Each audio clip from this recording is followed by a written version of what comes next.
Cada 10 de octubre, como ocurrirá el jueves próximo, se conmemora el Día Mundial de la Salud Mental.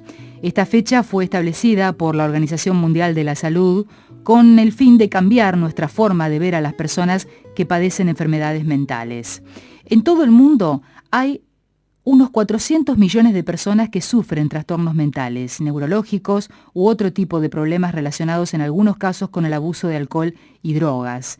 Y es importante que sepamos que ninguno de nosotros es inmune a los trastornos mentales, es decir, que no importa en qué país vivamos, o si somos ricos o pobres, o si nuestro país es desarrollado o no lo es. Aún en los países desarrollados, donde muchos temas están bastante más resueltos, los enfermos mentales tienen que luchar no solo con su patología, sino también con el rechazo social que causan. Aún hoy, siglo XXI, ¿no? ¿Y qué decir de los países en desarrollo, donde además se suman la pobreza, el abandono y la marginación, entre otros ingredientes? Está en línea con nosotros para hablar acerca de este tema la doctora Patricia Dota, que es codirectora de la Casa Hostal del Medio Camino, una residencia que se dedica al cuidado y la inclusión social de personas con padecimientos psíquicos. Patricia, Claudia Bonato de Radio 2 de Rosario te saluda. Buenas noches. Buenas noches, Claudia. ¿Cómo estás? Bienvenida al programa. Muchas gracias.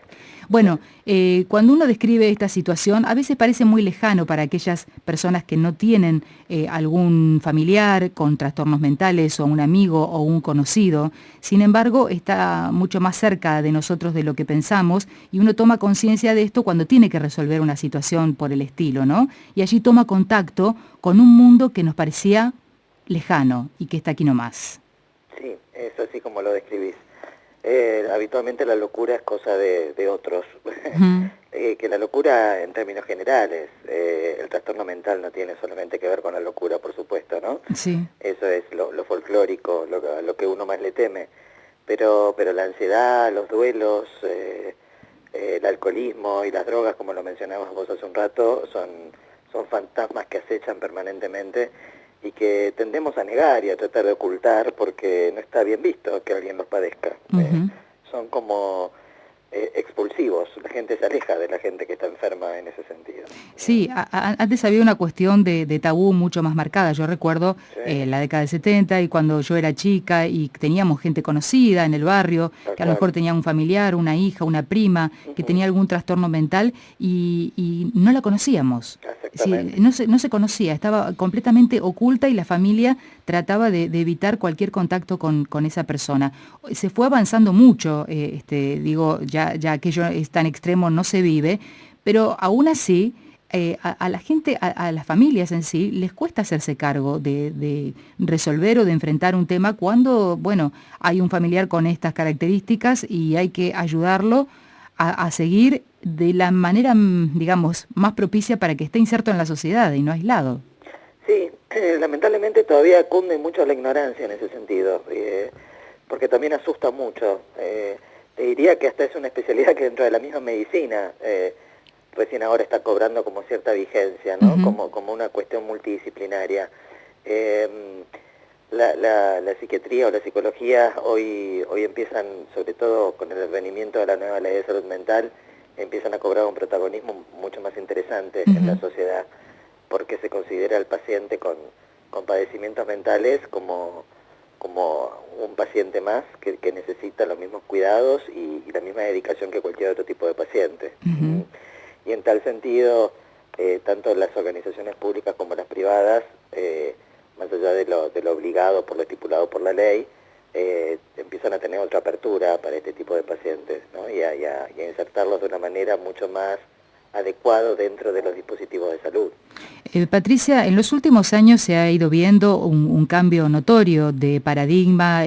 Muchos psiquiatras, cuando hablan a través de los medios de comunicación, siempre tratan de abrir una gama de posibilidades y de tratamientos para sacarnos de aquella polaridad en la que todos creíamos que nos encontrábamos. Es decir, una persona con alguna enfermedad mental, mientras pueda ser controlada, está en su casa y cuando ya no puede ser controlada, se encierra, como si no hubiera ningún término medio entre una cosa y la otra, ¿no? Sí, es Exactamente. Bueno, Exactamente. la pregunta es, ¿la salud pública ha ido avanzando para que toda la gente tenga esas posibilidades de acceso a tratamientos intermedios sin que signifique la enajenación del paciente psiquiátrico? No tanto como quisiéramos. Hay esfuerzos interesantes, pero todavía son como muy chiquitos, y todavía siguen apareciendo los grandes manicomios, digamos, donde sabemos que hay pacientes que están internados, por suerte no tan crónicamente como cuando yo empecé la especialidad no hace tanto tiempo, Ujú. pero sigue existiendo este tipo de lugares. No sé exactamente cómo es en Rosario, pero en Capital ya existen algunas casas de medio camino que están como regenteadas por el Ministerio de Salud, que son dispositivos que tienen que ver con pacientes que no necesitan estar en un lugar de máximo encierro por el cuidado que merecen, Sí. sino que acceden a otro tipo de tratamiento más tendiente a la rehabilitación y a la reinserción en un hábitat más libre, ¿sí? Ujú. Controlado, por supuesto, porque su patología lo amerita, pero no con el estigma del manicomio como se hacía antes. Claro. ¿Sí? ¿Esa sería la impronta de la Casa Hostal del Medio, de Medio Camino? Sí, ese es exactamente el estilo de institución que nosotros dirigimos. Es un lugar donde se alojan pacientes con consentimiento de parte de ellos, por supuesto, que habitualmente vienen de transitar una internación aguda por una descompensación de su cuadro de base y que en algunos casos están un tiempo con nosotros donde reaprenden o aprenden habilidades como para volver a su medio habitual. Ujú. Aunque eventualmente hay pacientes que terminan viviendo en lugares de estas características, la idea es que, aunque vivan aquí, puedan tener actividades afuera. Puedan Claro. o trabajar, o estudiar, o pasar tiempo con su familia, o lo que fuera, lo que cualquiera de nosotros más o menos haríamos en la vida cotidiana, Sí. aunque tengan ciertas dificultades o limitaciones que también la puedan lograr afuera. Hay muchas instancias intermedias que realmente aparecen como muy interesantes y además nos despiertan curiosidad, sobre todo a los que no conocemos demasiado del tema. Sí. Pero, por ejemplo, se habla de pisos tutelados, de acompañamientos terapéuticos, de Sí, viviendas comunidades. asistidas, sí, sí. El tema de los pisos tutelados o viviendas asistidas es muy interesante porque ¿Cómo es eso? ¿Cómo funcionan? nosotros, te cuento nuestra experiencia, Sí. puede haber otras, Ujú. ¿sí? Sí. Pero habitualmente nosotros tenemos programas para pacientes que después de estar un tiempo con nosotros, los ayudamos a gradualmente ir tomando contacto con la casa que va a ser de ellos después. Entonces, con acompañamiento terapéutico al principio muy intenso, son psicólogos que los acompañan, que en algunas oportunidades hasta los acompañan a elegir el lugar donde van a vivir, Ujú. ¿sí? Empiezan a organizar la vivienda donde van a vivir. Esto es desde de máxima elegir los muebles que van a tener, organizar la lista de compras, organizar cómo se van a pagar los servicios, cómo va a ser el tema de su dieta, las compras del supermercado y todo lo demás. Sí. Al principio durmiendo una noche por semana en su casa, ¿sí? Y Sí. después gradualmente despegándose cada vez más hasta terminar instalándose definitivamente y por su cuenta en esos lugares, a veces con un mínimo de acompañamiento terapéutico que garantice la toma de la medicación y el orden necesario para una vida más o menos ordenada, Ujú. con visitas periódicas a la institución para charlas con los psicólogos de referencia, para que no pierdan el contacto con los pacientes con los que estuvieron tanto tiempo, para tener una comida rica o visitar a la cocinera, Claro. ese tipo de cosas. ¿Y son viviendas colectivas? No No. necesariamente, no necesariamente. En nuestra experiencia, por ahora han sido pacientes que han terminado viviendo autónomamente. Ujú. Inclusive hay algunos que tienen entrevistas periódicas con nosotros, que vienen a contarnos cómo están, aunque tengan sus tratamientos afuera, Claro, claro. o que hace 2 o 3 años que se fueron y caen de repente una tarde a tomar mate Claro. para contar la experiencia. Ajá. ¿Sí? ¿Y quién les financia estas viviendas? ¿Cómo se organiza ese tema que es crucial, ¿no? A la hora Sí, de definir. es crucial porque son lugares costosos, porque son, por definición, son casas para poca gente. Sí. Son para máximo 12 personas y requieren muchísimo personal, justamente para tener una mirada muy cuidada de cada uno de ellos. Seguro. Hasta el momento son emprendimientos privados. Ujú. Eh, lamentablemente las prepagas y obras sociales solamente se hacen cargo la mayoría de las veces si es mediante un recurso de amparo. ¿Sí? Si no se judicializa, digamos, no sería una práctica reconocida o un tipo de tratamiento reconocido. No, porque no está reglamentado por la ley todavía. Claro.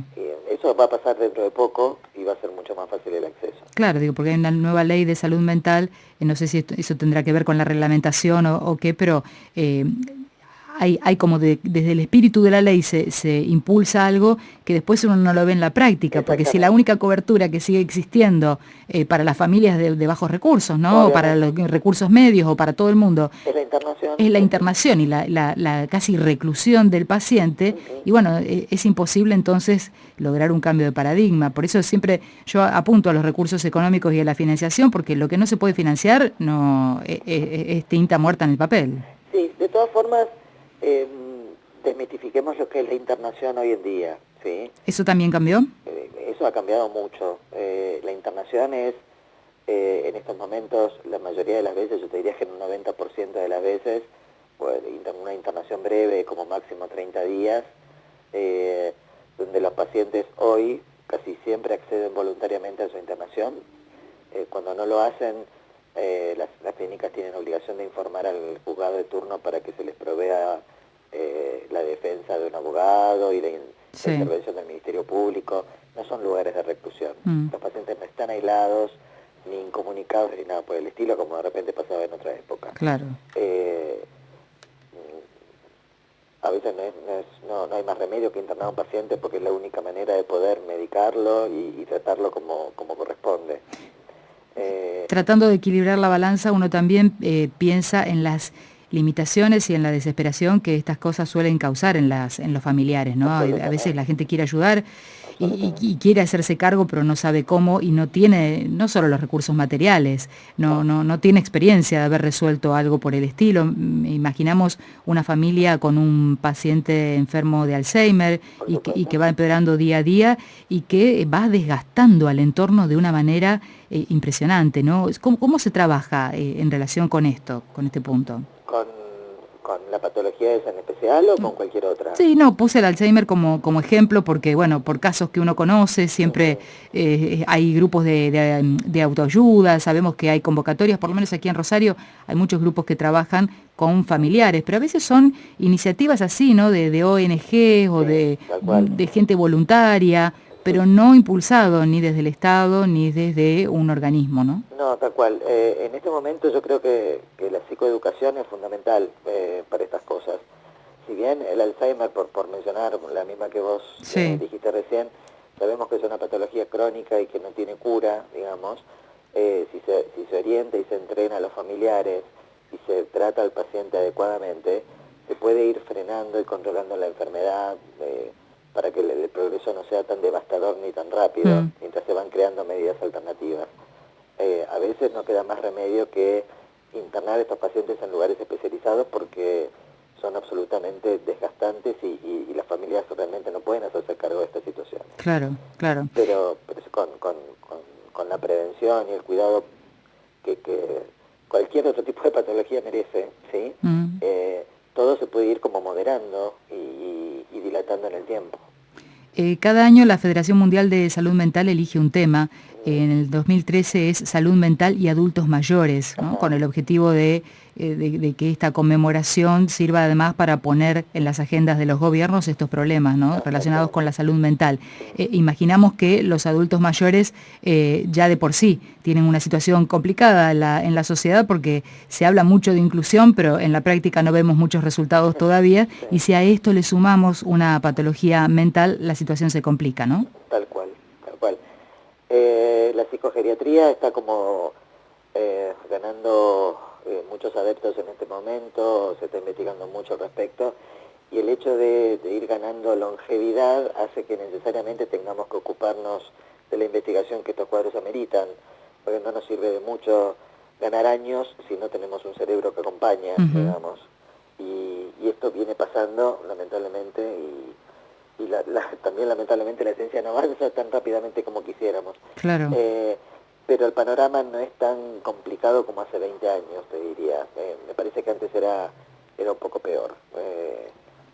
Ahora ahora hasta las instituciones que se encargan del tratamiento y el cuidado de estos pacientes están como modernizadas en ese punto, cuando son buenas instituciones, y los adultos mayores tienen mejores cuidados que antes.